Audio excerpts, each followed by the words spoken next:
please bring him home. Those were the emotional words yesterday of the grandfather of 5-year-old Darnell Taylor. Today, the family got news that no one wanted to hear. Darnell's body was found early this morning in Columbus after his custodial mother, Pammy Maye, was arrested near Cleveland. This Amber Alert case played out as we all watched and prayed. Our Bree Buckley is here now with the timeline. Bree, good evening. Yeah, Russ, good evening to you. Just a heartbreaking end to the search that lasted 2 days from when the Amber Alert was activated to each new detail that unfolded. So many Ohioans became invested in the well-being of this young boy. His life tragically cut short as police now search for answers. He just told me he killed us. It all started early Wednesday morning around 3 a.m. She just said, I got a plan, and that's when I called you, and I told her I'm not going to jail for her. That 911 call from 48-year-old Pammy Maye's husband, sharing grim details after she took off from their South Columbus home, activating a statewide Amber Alert as the search began for 5-year-old Darnell Taylor, Pammy's custodial son. Her Jeep found empty just a few hours later Wednesday morning here at the Parkview Estates in Brooklyn.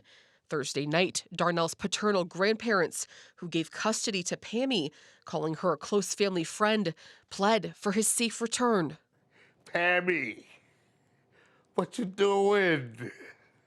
This is Darnell. You love him. Then, later that night, around 9:30. She's distraught and won't tell anybody what's going on. She also has no shoes on. She's found less than a mile away from where her Jeep was left after she walked into this envelope business on Tiedeman Road, asking for help to contact her husband, refusing to give her name. There's a felony warrant attached with her. It's a really scary thing to think about, that she could have been around my entire house. Police took Pammy to Metro Health. Detectives interviewed her, which led them to this sewage drain on Marsdale Avenue in southwest Columbus, where they found Darnell's body around 1 a.m. Friday. This is not the outcome that we wanted.